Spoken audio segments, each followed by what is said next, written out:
Hi, Michael Ullman here from Ullman Precision Products, and we are finally coming out with the third video in our series about how to not screw up a perfectly good gun stock. And we've been getting comments over the last years like, I'm looking everywhere and I can't find this third video. And the reason you can't find it or couldn't is because it just didn't turn out right, and it's taken me quite a while to get to a point where I have time to make another video. And so today's the day we're going to start doing that. We're going to start this third video, and lots has changed. I've gotten a lot older. I have to have glasses on all the time now. The logo from our company has changed, and we're continuing to grow, and we appreciate all of your support. But let's get into it.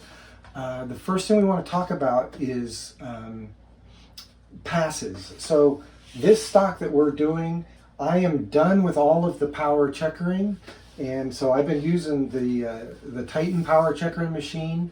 We've gone from our master lines to our second pass, our first pass, second pass. This has 3 and then 4 passes, and we're ready to do all the handwork and finish it up. Quick note on the passes. Generally what we do in the second video, I mentioned that the second pass is the most dangerous because you have to worry about losing your lines. If you cut too deep going this way, your lines going this way will get lost. So on the second pass, I only go to about 25% of depth. On the third pass, I go to about another 25% of the depth, unless it's a pretty wide open checkering pattern and I feel like I can go deeper. And on the last pass, like in this case the fourth one, we go to about 90% of the depth, and then we leave that last little 10% to do with the handwork. So that's just how we do it. That's how I do it, at least. The next thing I want to talk about is fixing mistakes. I wish I could give you an example on this stock of how to fix a mistake, but the truth is I really don't have one that needs any real correction. But one of the easiest things to do is if it's just a minor one, if it's a broken diamond, if it's maybe a line that washed together and then came out, is to go ahead and fill that in with sawdust and pack sawdust. And I actually keep a little jar, I've been keeping it for 25 years or whatever, of sawdust, and pack that with some sawdust if it's a small enough area, and then apply super glue, and maybe pack a little more sawdust and scrape it flat, and then lightly sand it, and then come in off of it and recut that area. By the time you remove it, you're going to remove 95 or 98% of the sawdust, and you'll just have just a little bit there, and it looks really clean and it's really hard to see. Next is if it's really, really bad, then you've got to just scrape it off and file it, sand it out. It doesn't have to be finished, but you should fill the pores a little bit so that you're not grabbing too much. And that's a drastic move, but it really beats having a bad checkering job. And that's if that job is not up to your abilities, and that's something to think of. If it's got mistakes in it and it's the absolute best you could do, well, then you're going to have to move on and do your next best at the next time. But if it's something where you've made a mistake and everything, trust me, I talk to a lot of checkers, and I hear from people all the time that are like, I had to sand it out, it didn't come out right, and we just move on. The other last little thing is overruns, which is always a big no-no. We don't want to see overruns. The easiest way to fix an overrun is to not make it. So that's the first solution to fixing it, is just to not do it. The last one, if you do have one, you can kind of spot sand. Again, put a little dab of super glue right in there. I use a little toothpick and I'll put that in, and then sand over that and fill it. And sometimes if it's in the right direction and you get lucky, it just looks like a pour. Otherwise, you've got to sand it out. But you have to be really careful about that because you don't want to create a dip in your stock.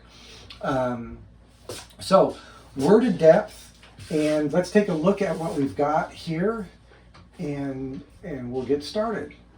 Okay, so here we are. We're at the pattern now, and you can see that it's been cut with the machine, and we're done. So it's time to clean up the edges along the barrel channels, and then any shiners that we have, we need to get those and point those all up, and then also we're going to want to even out the lines to make sure the bottom of the diamond is also good. And later on, we'll talk about how we do that. But for starters, we're going to use a 75-degree cutter along this barrel channel line and along this barrel channel line.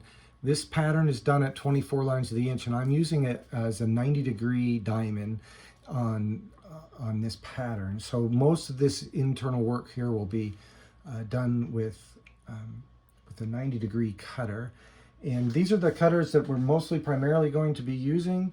Over here, I've got a few 75-degree cutters that I mark with a little black mark so I can see it quicker. The cutters that we sell now are actually marked with what they are. And then over here, I've got my 3/8 on a clear view handle, 3/16 on a pull and a push cut. And we've got a 3/32 on a push that I'll use. And then if we need to, if we've got something where we need to really stretch it out, I've got a 5/8 on another clear view handle. And so those are primarily the tools that we'll use. I do have a 3/8 on just a regular push also. And so the first thing we're going to do is take this 75-degree tool and clean this up. And as I mentioned in the second video, I need to get my magnifiers on. In the second video is that along these edges that are not formed by the master lines, I like to use a 75-degree cutter. It just makes it a little bit cleaner. It's a little bit narrower, and it makes it so that the border looks nice and crisp and clean. And again, if we have an issue where you tilt the tool, it doesn't make it too wide. And if you need to, if you've got something that needs to, maybe you did have a little bit of an overrun or something, then you can go back and use a 90-degree and kind of widen it up and look at it that way. This is a pull cutter. I do probably 60% of my cutting on the pull, maybe even 75. I don't actually keep track. But first I like to establish this and get these lines in there and make them nice and crisp. And you'll notice that because of the round wheel on the cutter, the edges here where the wheel comes up doesn't quite make it. So we'll go over here so you can see that's done. First off, we're going to come in. I've already done some of these, but right along the edge here, those diamonds still are not fully formed because we've got, you just can't get in there with the wheel. So where we're pretty tight right now, we're going to start here. I've actually already done these ones with the 3/32. I couldn't talk and do those ones at the same time. So this is a 3/16 inch cutter. And here I love to use a pull cut because we come up right up to that edge and just pull back. And we just bring that up. And you can see I've got a little thumb rest on here. And I give it some downward pressure with my thumb and come up to that line and work through there. And we just keep busting that edge and we just keep going along. And as the cut starts to get longer, then we can switch. So I like to use as long a cutter as possible. So then we switch. We've got a 3/8 inch cutter, which is really the workhorse, and I use this clear view handle because I just absolutely love them. And we come up and follow that line, get them up to there, make sure we get that good. And I'm watching the line that I'm cutting and trying to make sure that I am pointing, even though we're not forming diamonds, we're pointing up the line and making it nice and kind of peaked at the top. When we come back and go the opposite direction, it'll form the tooth. And then while we're doing it, we're going to watch and make sure that we try to clean up any shiners that we've got, any diamonds that still need to be cut to the peak. And we'll come back in a little bit and we'll see what progress we've made. So just really quick, while I was doing the first part of the video, I was really struggling to see, and I just wanted to show you, this is we've got just the single light. All the other lights are off other than what's coming through my window. And it shows up the diamonds and the shadows, which is something we've talked about in the other videos about having good lighting. And so now, especially while we're trying to follow one line at a time and by hand, it really pops a little bit more to have that light and to show you the light coming from the side and casting the shadows down in the valley of the checkering diamond, and just what a difference that makes. But when we were first videoing, I could barely see, and so we turned the light off, and then we realized that it was okay to film it this way too. So we're just steadily making progress. Okay, so I've been working on this stock now for about the past hour, hour and a half, and I'm not quite done yet with the forearm, but my cameraman would like to go home.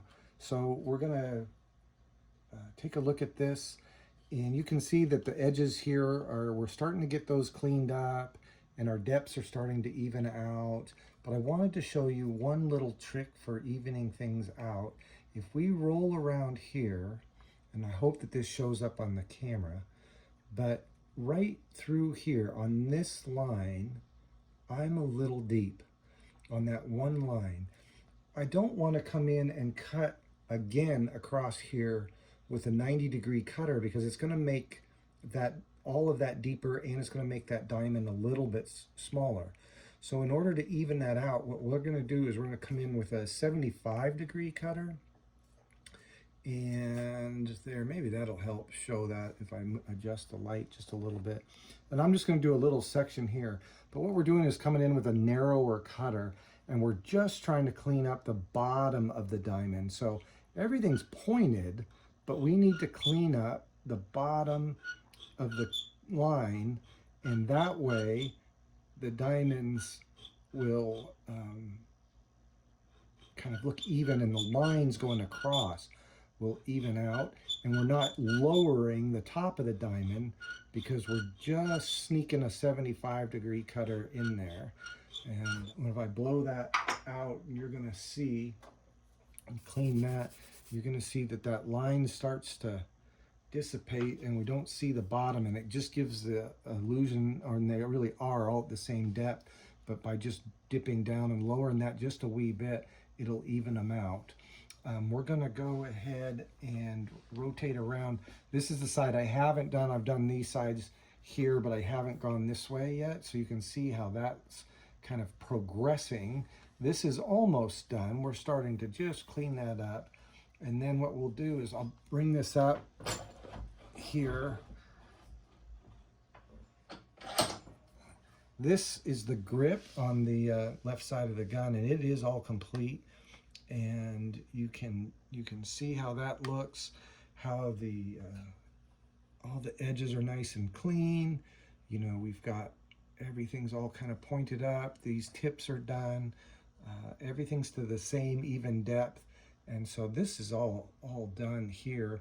And that's what we're going to shoot for on the forearm. But I probably have another hour and a half or so on that to finish it up, and so we're good to go there.